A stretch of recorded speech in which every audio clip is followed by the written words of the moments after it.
Dear learners, welcome to my YouTube channel Study with Wahab. Today, I shall discuss lesson number 7 of your English text, Glimpses of India, part 2, Cork, which is written by Lukesh Abrol.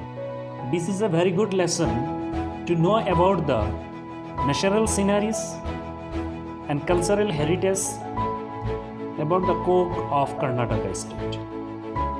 মৰমৰ শিক্ষাৰ্থীসকল তোমালোকক মোৰ YouTube চেনেললৈ স্বাগতম জনাইছোঁ। দশমমান শ্ৰেণীৰ ইংৰাজী পাঠ্যক্ৰমৰ গ্লিম্পছেছ of ইণ্ডিয়াৰ দ্বিতীয়টো পাৰ্ট কৰ্ক লেচনটো আজি মই আলোচনা কৰিম। কৰ্ক লেচনটোৰ লিখক লোকেশ এব্ৰল। খুব সুন্দৰ এটি গল্প য'ত কৰ্ণাটক ৰাজ্যৰ কৰ্ক জিলাৰ প্ৰাকৃতিক মনোমোহা সৌন্দৰ্যৰ লগতে ইয়াৰ মানুহৰ সংস্কৃতি, ইয়াৰ মানুহৰ কলাকৃষ্টি আদি খুব সুন্দৰভাৱে লিখকে দাঙি ধৰিছে। ছাত্ৰ ছাত্ৰীসকল আহা পাঠটোৰ আলোচনা আৰম্ভ কৰোঁ।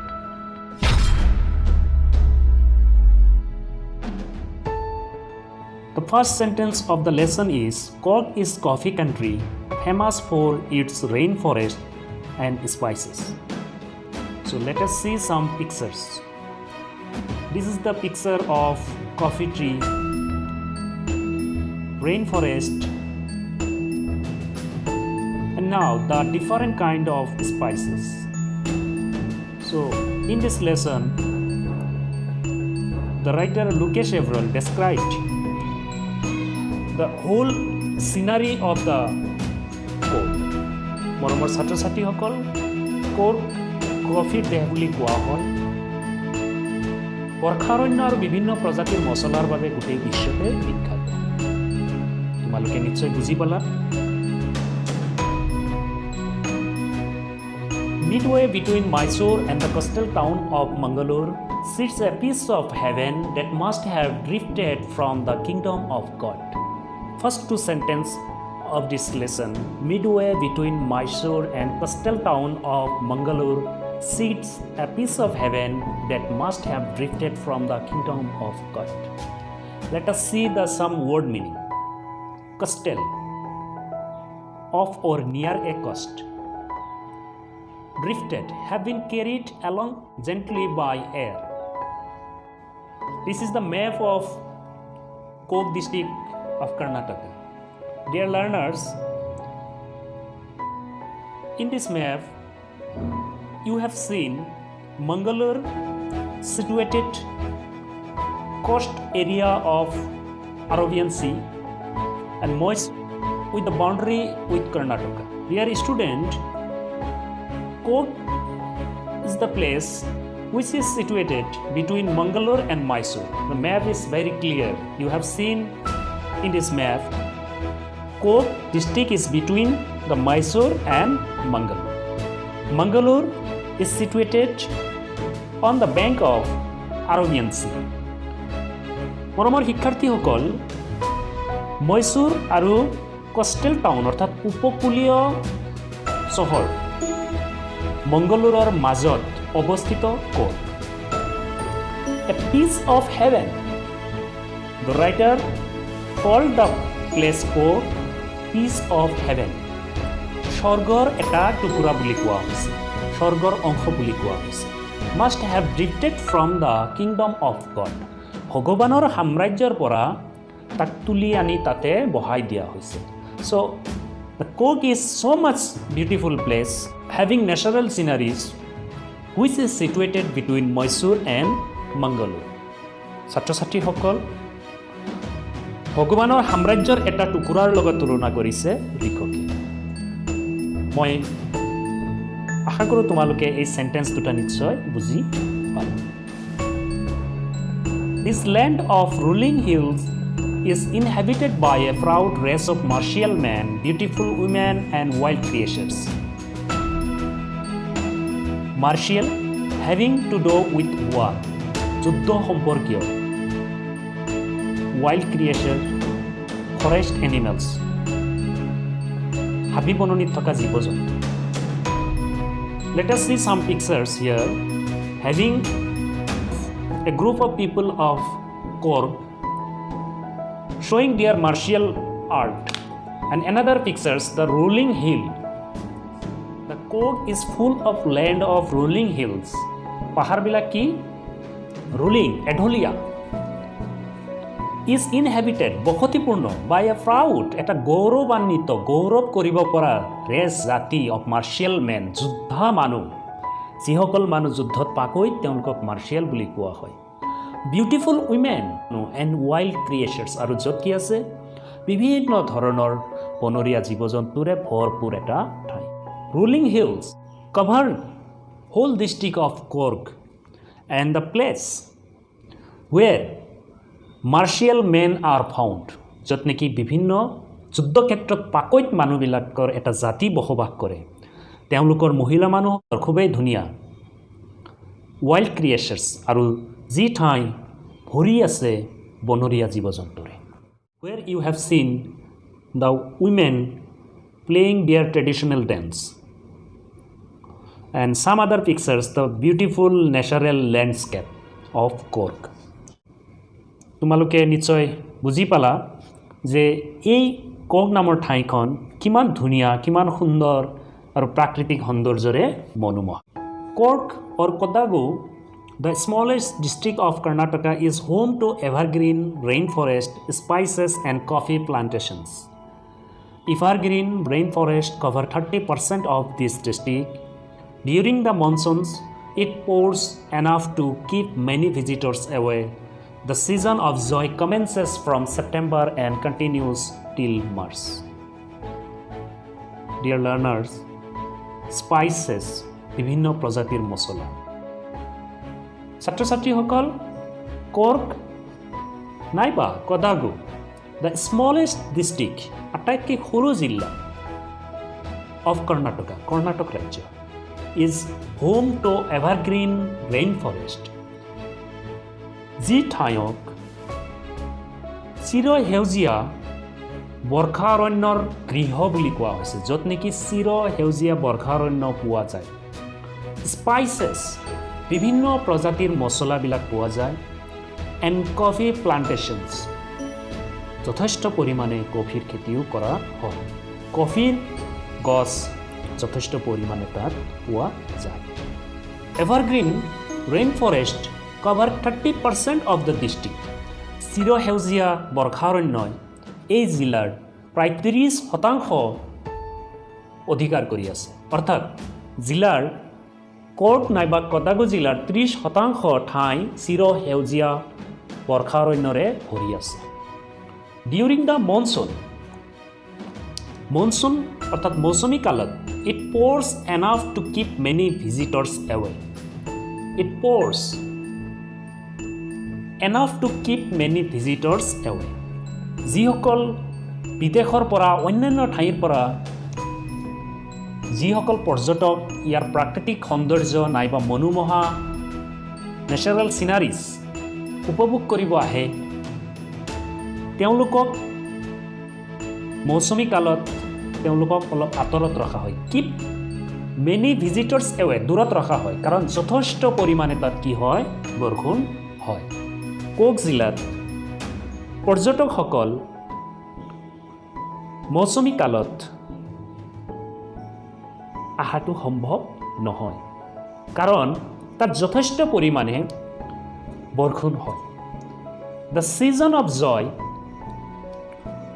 অৰ্থাৎ আনন্দৰ ঋতু কমেন্স ফ্ৰম আৰম্ভ হয় ছেপ্টেম্বৰ মাহৰ পৰা আৰম্ভ হয় এণ্ড কণ্টিনিউছ টিল মাৰ্চ, আৰু যিটো মাৰ্চ মাহলৈকে অনবৰত চলি থাকে।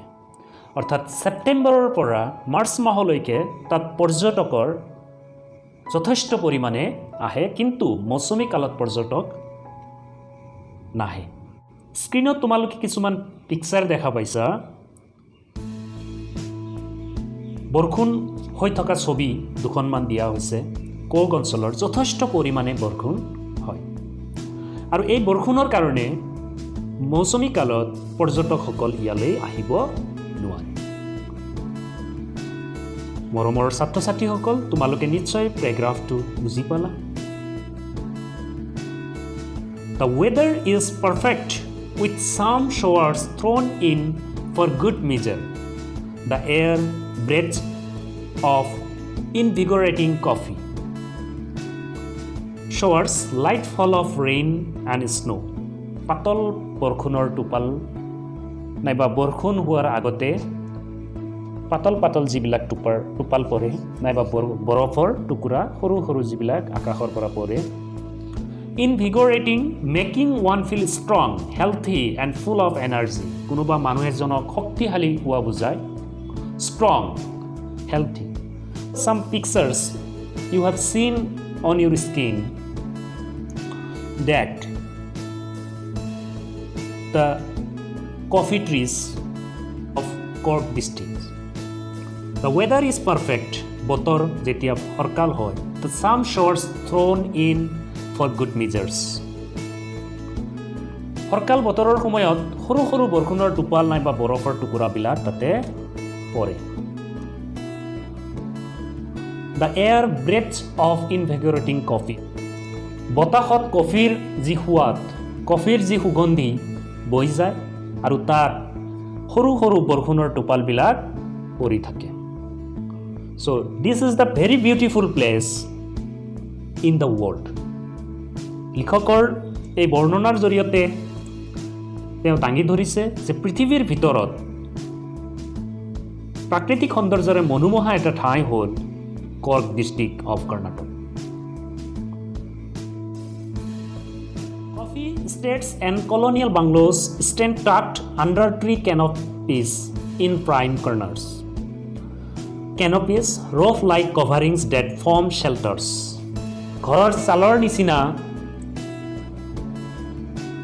ঘৰৰ ছালৰ নিচিনা যেতিয়া কভাৰ কৰি ৰখা হয় য'ত নেকি মানুহে আশ্ৰয় লয় প্ৰাইম বেষ্ট টাকড পুষ্ট ফল্ডেড অৰ টাৰ্নড কফি ষ্টেটছ তাৰ কফিৰ যিবিলাক বাগিচা আছে এণ্ড কলনিয়েল বাংলোজ কলনিয়েল মানে উপনিৱেশবাদ যেতিয়া আমাক ব্ৰিটিছে শাসন কৰিছিলে তাত খুব ধুনীয়া ধুনীয়া বাংলো অৰ্থাৎ প্ৰসাদবিলাক বনোৱা হৈছিলে stand tucked under tree canopies গছৰ ডালেৰে জোপোহা ডাঙৰ ডাঙৰ গছৰ ডালেৰে সেই বাংলোবিলাক অৰ্থাৎ পুৰণি ঐতিহাসিক যিবিলাক প্ৰসাদ আছে সেইবিলাকক কি কৰিছে ঢাকি ৰাখিছে Let us see some pictures. So all these four pictures have shown that the trees covering the roof of these bungalows.